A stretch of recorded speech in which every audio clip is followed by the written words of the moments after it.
Greetings, fellow Slayers and newcomers alike. It's Halloween 2025, and instead of making something spooky and evil, we're gonna make something that purges evil. Today, we are creating the ultimate Dark Ages Doom Slayer build in Baldur's Gate 3. Doom Guy is uber powerful and has some abilities that are a bit hard to replicate in Baldur's Gate 3, but I think I have a fun build here that you will enjoy while still maintaining that Doom Slayer theme. There are several different ways you could build the Doom Slayer, and today's version will be one of my personal favorites, a multi-class of Paladin and Barbarian, with the option of taking Fighter or Cleric at the end to bolster the build. You could also just go for Champion Fighter 11 and Barbarian 1, which could actually be a really good version, but it is quite simple and I want to do something fun, plus smiting never gets old. Also, really any split of Barbarian and Fighter will be too similar to my Guts builds, so go check those out if you're interested in some very powerful builds that just utilize Fighter and Barbarian. Smites can be used while frenzied, ignore all spells, elixirs and or gauntlets of Hill Giant Strength can be used in place of both feats needing ability improvement if you want to use unique feats like Sharpshooter and Crossbow Expert for gun RP. Illithid powers for things like Cull the Weak feel like finishers. Just pretend Doomslayer isn't injecting tadpoles, or just pretend it's something like the Makers or Argent did. Thanks to the righteous folk on Discord for inspiring this build. As always, if you have any suggestions to improve this build or requests for future content, leave a comment below. I have written versions of these build guides as well as builds that aren't on YouTube available over on Patreon. Speaking of which, I want to thank my channel and Patreon members for all of your support. Because of you, I'm able to continue these videos and try new things, and it really means the world to me. Thank you, and I love you. Written builds and guides on Patreon, channel membership for early access to videos. On the fucking crusade, dude. Welcome to Purge Evil. Thank you for stopping by. Let's get into it. Character creation in level 1. Before we begin, some important items to note. The Potion of Everlasting Vigor in Act 2 is an option, but not really RP friendly for the Doom Slayer. Either way, it'll give you a permanent +2 bonus to strength. You'll have to take Astarion to Moonrise Towers and convince him to bite her, but honestly, I don't see Astarion making it out of the first meeting with the Doom Slayer, so this is up to you. For strength, we can use Elixirs of Hill Giant Strength and eventually the Gauntlets of Hill Giant Strength, which are actually what I'm wearing in the footage. This leaves your Elixir slot open for Elixirs of Viciousness, which reduce the number you need to land a critical hit by 1. This will stack with the Champion passive if you choose to take Fighter over Cleric later on. For race, we're of course a human with the background of Soldier or Outlander. I went with Soldier for the buff to Intimidation, and I think the dialogues fit better. For the skills, I chose Acrobatics, Perception, and Survival. Our starting class will of course be Barbarian. This will give you Rage, which grants a +2 damage bonus to melee, improvised, and throwing attacks, while also giving you resistance to physical damage, which means it will have all incoming piercing, slashing, and bludgeoning damage types. You also gain advantage on strength checks and saves. Unarmored defense will be ignored as we will mainly be wearing medium armor,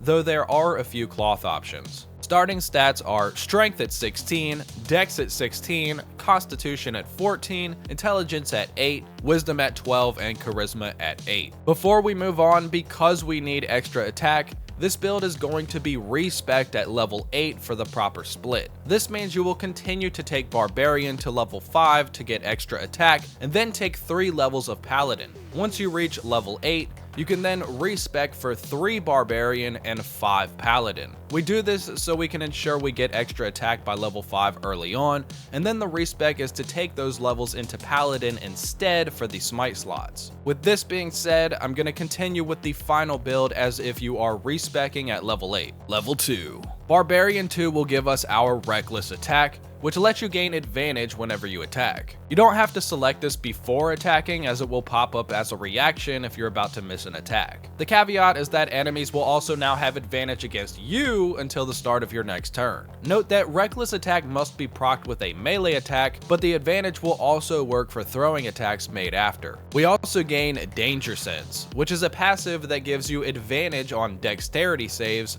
like those against traps, spells, and surfaces, so long as you're not blinded or incapacitated. Level 3. For our final level of Barbarian after the respec, we now select our subclass of Berserker, which transforms your rage into frenzy, which functions the same way, but also gives you a few extra abilities with Frenzied Strike, Enraged Throw, and another improvised weapon attack, which are all bonus actions, allowing you to already make 2 attacks in 1 turn. Frenzied Strike is a bonus action melee attack that deals normal weapon damage, but every use of it will add a stack of strain, which debuffs you with -1 to your attack rolls. This is why we still need extra attack itself and are not just multi-classing to Paladin straight away. Flavor-wise, Enraged Throw can be used to throw shields to prone enemies, but there's no way to make them return to you, so you'd have to manually go pick it up. It would also be better to have a spare shield in your inventory meant for throwing, as equipping a shield during combat would cost an action. It's somewhat thematic, and Enraged Throw itself is useful, but this is more of a gimmick than a replication of Doomguy's actual shield throw, though it is an option, or you could throw actual throwing weapons and just flavor it like a shield throw. Throwing weapons are quite powerful in this game and are especially useful since we can do it with a bonus action.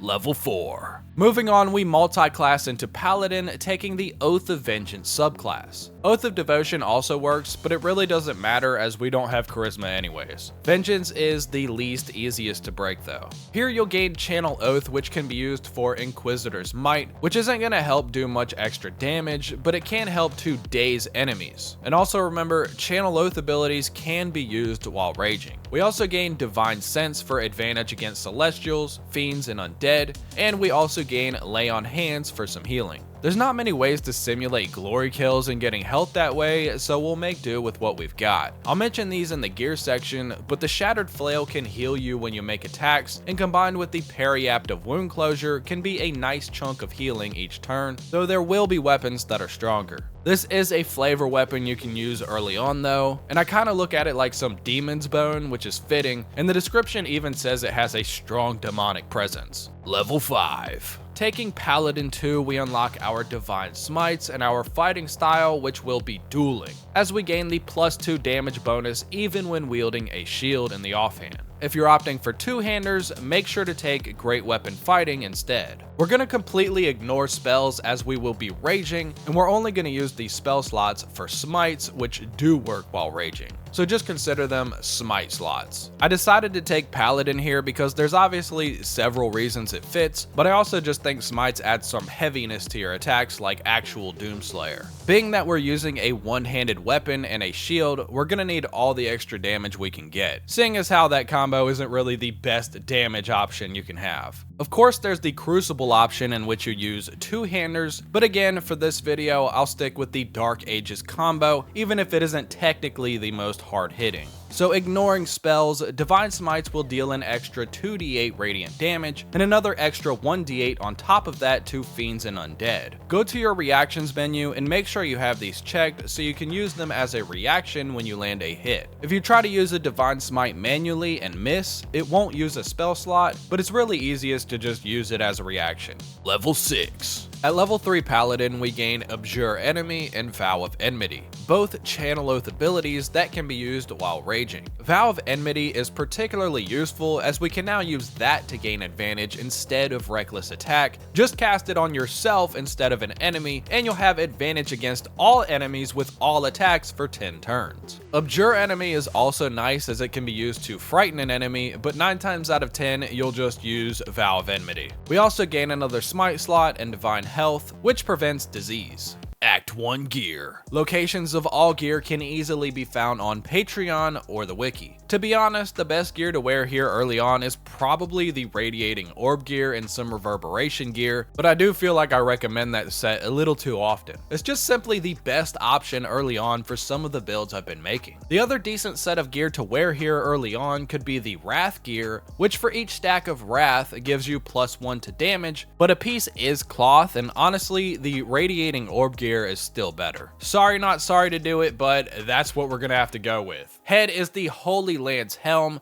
which deals 1d4 radiant damage to enemies who miss an attack against you and fail a dex save. Chest is the Luminous Armor, which, whenever you deal radiant damage, you cause a radiant shockwave at the target's location, which inflicts radiating orb on all enemies within a 3-meter radius. Each stack of radiating orb provides a debuff of -1 attack rolls, and they also emit light. Gloves are the Gloves of Belligerent Skies, which will inflict reverberation on the enemy for 2 turns when you deal radiant damage, and when this stacks to 5, the enemy will take thunder damage and possibly fall prone. This effect is also procced by the damage from Holy Lance Helm. Otherwise, I'd probably wear the Gloves of Baneful Striking, which debuff the enemy with -1d4 to saving throws when you hit them. Boots could either be the Boots of Stormy Clamor, or of course the Disintegrating Nightwalkers. The Boots of Stormy Clamor also inflict reverberation when you inflict a condition with a weapon attack, and the Nightwalkers are just goated.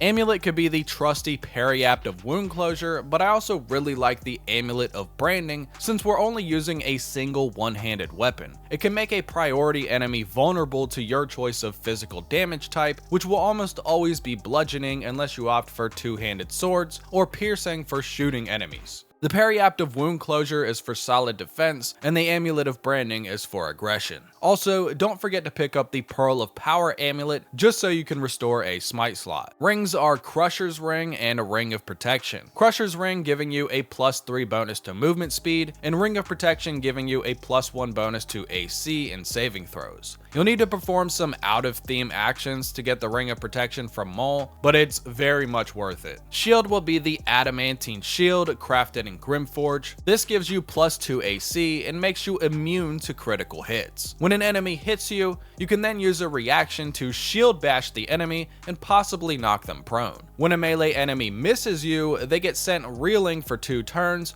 which debuffs them with -1 attack rolls for each stack. Melee weapons will first be the Shattered Flail as mentioned earlier. This will regain 1d6 HP whenever hitting an enemy, but it can also cause you to go mad if you fail to hit an enemy on your turn, which makes you hostile to everyone, including your party, if you have companions. This can be combined with the Periapt of Wound Closure to gain the full 6 HP for each attack. Second melee weapon will of course be the Blood of Lathander if you want to switch. This synergizes with our gear in Act 1 and some gear in Act 2. It's got a +3 enchantment, shines light in a 6-meter radius, blinds fiends and undead if they fail a constitution save, and will heal you for 2d6 HP should your HP fall to 0, while also healing allies in a 9-meter radius for 1d6 HP at the same time once per long rest. You also get a free use of Sunbeam, which is a radiant damage laser that can be flavored as something like a BFG shot or another big gun, and you can easily use it on your first turn before raging. Ranged weapons are any of the hand crossbows, which you can dual wield, or you can use a heavy crossbow like Herald,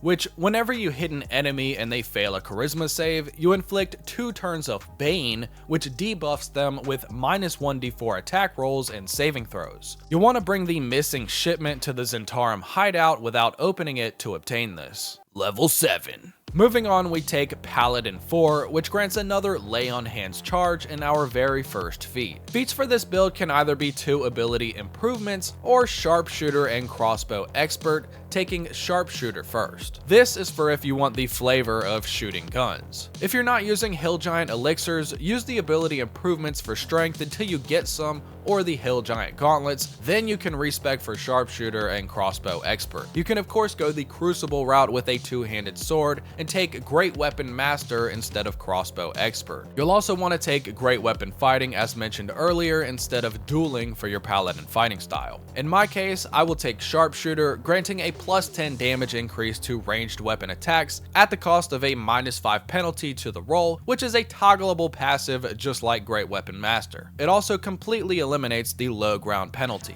Level 8. At Paladin 5, we gain our extra attack, 1 level 1 smite slot, and 2 level 2 smite slots. Level 9. Here we multi-class yet again into either fighter or cleric, which will be your preference. Fighter will give you another fighting style, which can be archery for more gun flavor, action surge, and the champion subclass for a passive to reduce the number you need to land a critical hit by 1. On the other hand, cleric will be the war domain, which grants us war priest charges, which are used to make another extra attack using a bonus action, without the drawback of strain from frenzied strike. We won't be using the spells of course, but we do gain 1 extra level 2 smite slot and 3 brand new level 3 smite slots. For these reasons, my choice in this video will be to multi-class into War Cleric instead of Fighter, just because I personally want to maximize the amount of times I can smite, as well as having another option for bonus action extra attacks. We can also take this even further with the Helmet of Grit, which grants an extra bonus action when below 50% HP, but I won't be mentioning this further. So officially multi-classing into War Domain Cleric, we gain the War Priest charges for our bonus action extra attacks, and we gain 3 cantrips that we can actually use for dialogue or when out of combat. Guidance for dialogue, Thaumaturgy for intimidation dialogue, and Produce Flame, as this can be used before raging or even entering combat. Prepared spells and skills are non-applicable. Act 2 gear. Head remains the Holy Lance Helm. Chest remains the Luminous Armor. There is the Mighty Cloth, but Radiating Orbs and Light itself are especially useful in Act 2. Gloves are the Luminous Gloves or the Flawed Helldust Gloves. Luminous Gloves inflict 2 Radiating Orbs whenever you deal radiant damage, and Flawed Helldust Gloves give your melee weapon attacks a bonus plus 1d4 fire damage. Cloak is the Cloak of Protection, granting a bonus +1 to AC and saving throws. Amulet will be the same as Act 1, but you'll want to make sure to pick up the Spellcrux Amulet for another way to restore a smite slot. For rings, we have several options. If you want to capitalize on the Radiating Orb set, you'll want to wear the Callous Glow ring, which makes you deal a bonus +2 radiant damage to illuminated enemies. The Coruscation ring can also be used, but it only works for spells, so it would still work with your opener of Sunbeam, but that's pretty much it. It does not work with smites, and so the best second option will be the Ring of Free Action, which grants immunity to Paralyze and Restrained and causes you to ignore difficult terrain. Shield is either the Sentinel Shield for a bonus +3 to initiative, or the Shield of Devotion, which grants a free use of aid and gives you an extra level 1 smite slot. Of course, the Adamantine Shield is still a good choice. Melee weapon is still the Blood of Lathander, and for ranged weapons, if you're using hand crossbows, you can pick up the Near Misser, which actually deals force damage instead of piercing and is quite unique in that regard. Level 10. War Cleric 2 gives us Channel Divinity, which can be used while raging, and we first gain Turn Undead, which we won't really use much as the Doomslayer, but there is somewhat of a glitch that when you turn undead, you can toggle the light from the Blood of Lathander on and off repeatedly and just deal incredible amounts of radiant damage to those enemies. Not sure why this works, but it does. And for our second Channel Divinity, we gain Guided Strike, which we absolutely will use as it gives a +10 bonus to an attack roll. We also gain another level 2 smite slot. Level 11. At level 11, we take Cleric 3 simply to gain 2 level 3 smite slots. Level 12. Our final level of the build will be Cleric 4 to get another level 3 smite slot. For the feat, take Crossbow Expert or Alert. Another option for this build is to take Barbarian for 7 levels to gain Mindless Rage and Feral Instinct. Mindless Rage prevents you from being charmed or frightened while raging, and Feral Instinct makes you immune to being surprised and gives you a +3 bonus to initiative, which is extremely helpful on honor mode. You would then take 2 levels of Paladin for smites and 3 levels of Cleric for War Priest and extra smite slots. So in total, it would be Berserker Barbarian 7, Vengeance Paladin 2, and War Cleric 3. This version of the build can be argued to be more powerful. There's so many variations I came up with while trying to make the Doomslayer, so let me know your thoughts down in the comments how you would build this guy differently. Act 3 gear. Head is either the Helm of Balduran or Sarevok's Helmet. Balduran's will grant +1 AC and saving throws, restore 2 HP every turn, and make you immune to stuns and critical hits, making it so you don't need the Adamantine Shield anymore. Saravox helmet will reduce the number you need to land a critical hit by 1, make you immune to frightened, and grant dark vision. Helmet of Grit is an honorable mention for its extra bonus action when you're below 50% HP. Chest is the armor of agility, which has 17 AC plus your full dexterity modifier bonus and grants a +2 bonus to saving throws. Gloves are the gauntlets of Hill Giant strength to set your strength to 23. Otherwise, you can use the Helldust gloves or the Legacy of the Masters. Helldust gloves make your attacks deal a bonus +1d6 fire damage and grant you Rays of Fire, which is like Scorching Ray, and this can of course be flavored as gunshots and used before or after raging. Legacy of the Masters grants you a +2 bonus to both attack rolls and damage rolls. Boots are the Boots of Persistence, granting permanent long strider and freedom of movement. This frees up your ring slot using Ring of Free Action. Cloak, if you want to swap the Cloak of Protection, can be the Cloak of Displacement, which grants you blur at the beginning of your turns and can somewhat be flavored as Doomguy's quick dodging movement. Amulet can remain as it previously was, or be switched to the Amulet of Greater Health. You'll also want to make sure to pick up the Spell Savant Amulet as another way to restore smite slots. Rings, I'd just like to add the Ring of Regeneration, which heals you every turn for 1d4 HP. Shield is Viconia's Walking Fortress, offering +3 AC instead of the usual 2, a Shield Bash reaction that does 2d8 force damage and grants advantage on saving throws against spells. Melee weapon is the Devotee's Mace, which deals a bonus +1d8 radiant damage and grants the ability to heal. Have a hireling level up cleric and use their divine intervention to arm thy servant, and then just swap it to the Doomslayer. I also like the Sacred Star, which deals a +1d4 radiant damage, inflicts Radiating Orb, turns undead creatures, and has its own weapon ability. Ranged weapons can still either be the Near Misser from Act 2 and a +2 hand crossbow, or you can use one of 2 heavy crossbows, those being the Fabricated Arbalist or the Hellfire Engine crossbow. If I had to pick one, it would be the Fabricated Arbalist, as this gives you Dazzling Ray, which is like the Blood of Lathander's Sunbeam, but this one can be recast for 10 turns so long as you maintain concentration, so it can be used before or after raging. It also has a bonus action that inflicts 1 turn of Radiating Orb. For me, I'm using the hand crossbows in the footage, but it's really up to you and how you see this version of the Doomslayer. If you made it to this point in the video, you are now obligated to like the video and subscribe to the channel. If you thought this build was trash, you are now obligated to dislike the video and come up with something better in the comments. Both of you are now obligated to ring the bell so as to not miss out on future content. Written builds and guides are available on Patreon, and by supporting you not only help keep the channel alive, you directly support my dreams of game dev to hopefully make some of the best games ever created. That is truly the end goal, and I'm deeply thankful for each and every one of you. You can also support with channel memberships for early access to videos, and the Discord is linked below if you want to connect. Thank you all for watching, and until next time, Purge evil. Yeah, crown in my palm, but I ain't put it on. Yeah, crown in my palm, but I ain't put it on. Yeah, crown in my palm, but I ain't put it on. Yeah, crown in my palm, but I ain't put it on. Yeah.